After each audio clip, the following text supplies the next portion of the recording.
তো ভিউয়ার্স, এই মুহূর্তে কিন্তু আমি চলে এসেছি আপনার এটা ৮ গ্রাম নদীর ঘাটে। এটা হচ্ছে সুরমা নদী, আর সুরমা নদীর উপরে কিন্তু খুব সুন্দর একটা কাঠের ব্রিজ করা হয়েছে। আপনারা দেখতে পাচ্ছেন, আপনাদের দেখানোর চেষ্টা করব। আসুন দেখি কিভাবে করা হয়েছে।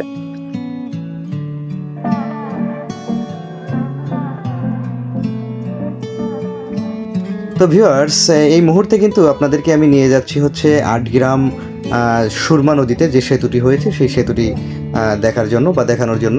এবং আমি এখন যে জায়গাটিতে যাচ্ছি এই জায়গাটির নাম হচ্ছে আপনার কুয়ারের মাটি গ্রাম। এটি মূলত আপনার সিলেট জেলার কানাইঘাট উপজেলার একটি গ্রাম কুয়ারের মাটি। এবং এই কুয়ারের মাটি গ্রামের রাস্তাটা ছিল কিন্তু খুবই সুন্দর, এবং দুপাশের যে প্রাকৃতিক সৌন্দর্যটা ছিল সেটা ছিল অবর্ণনীয়। মানে আমার কাছে খুব ভালো লাগতেছিল। যা হোক, আমরা এই কুয়ারের মাটির এই গ্রামের রাস্তা ধরেই কিন্তু আমরা এগোতে থাকছি আপনার সুরমা নদীর উপর নির্মিত ব্রিজটি দেখানোর জন্য।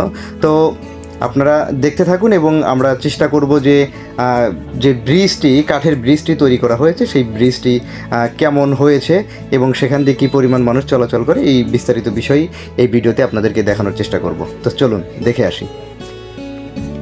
এটা কার তত্ত্বাবধানে করা হয়েছে, মানে ব্যক্তিগত নাকি? এটা কত টাকা লাগছে মোটামুটি? 1,80,000। আচ্ছা আচ্ছা। এখানে আপনাদের পারাপারের জন্য কত টাকা করে আপনারা নেন? 5 টাকা না?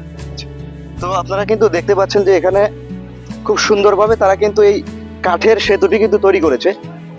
আর এই কাঠের সেতুটি তৈরি করতে কিন্তু তাদের বেশ কিছুদিন সময় লেগে গেছে, ঠিক আছে? তবে তারা কিন্তু সফল হয়েছে।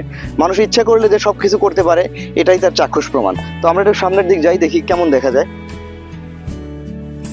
এই দেখুন কত সুন্দর করে এই যে একটার পর একটা কাঠ বিছিয়ে তারা কিন্তু এই সেতুটি কিন্তু নির্মাণ করেছে। এবং এই সেতু দিয়ে মানুষ সহ কিন্তু আপনার বাইকও পারাপার করে থাকে। তো আমরা একটু সামনের দিকে যাই এবং আপনাদেরকে এই সেতুর বিশেষত্বটা আপনাদেরকে দেখানোর চেষ্টা করব। এখানে কিন্তু এই সেতুটা তৈরি করতে কিন্তু অসংখ্য শ্রমিক কিন্তু এখানে নিয়োগ দেওয়া হয়েছিল। তারাই কিন্তু মূলত অনেক কষ্ট করে এই সেতুটি তৈরি করেছে। আর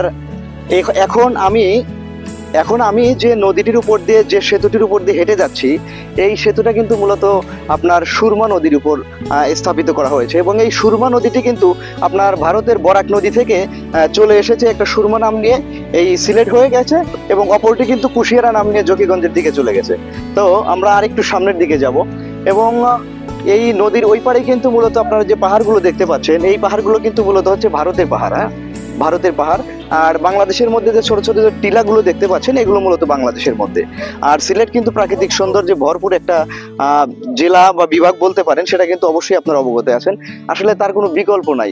দেখুন এই যে আকাশটা দেখুন, কত সুন্দর, কত নির্মল, ঠিক আছে? এবং দুপাশে কত সবুজ সমারোহ, কত গাছ। পাশে রয়েছে আমাদের সুরমার এই ৮ গ্রামের বাজার, ঠিক আছে? এটা সুরমা নদীর সুরমা। এই সামনের যে বাজারটা দেখতে পাচ্ছেন, সামনের বাজারটা হচ্ছে মূলত সুরমা বাজার। কাকা, এই বাজারটার নাম কি? ৮ গ্রাম বাজার, ঠিক আছে? সামনের বাজারটার নাম কিন্তু সুরমা বাজার। আর আপনারা এই যে সামনে এই পাশে যে বাজারটা দেখতে পাচ্ছেন, এইটা কিন্তু মূলত ৮ গ্রাম বাজার, ঠিক আছে? তো এই ৮ গ্রাম এবং সুরমা বাজারের মাঝখানে কিন্তু এই সেতুটি নির্মাণ করা হয়েছে।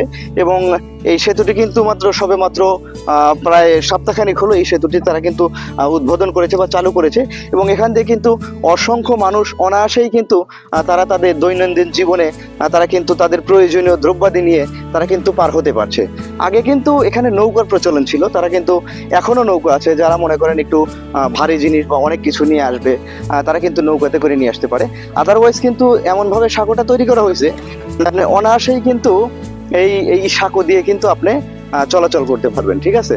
তো আমি দেখানোর চেষ্টা করলাম এই সেতুটির এই প্রান্ত থেকে একদম লাস্ট প্রান্ত পর্যন্ত কিন্তু এভাবেই কিন্তু কাঠের সাঁকো তৈরি করা হয়েছে। হ্যাঁ, তো আমি খুবই ভালো লাগলো আমার এই পরিবেশটা দেখে, কারণ যখন নৌকাতে মানুষ পারাপার হয় তখন কিন্তু অনেকটা সময়ের প্রয়োজন হয়, আর সেতু দিয়ে পার হলে কিন্তু সেই পরিমাণ সময়টা লাগে না।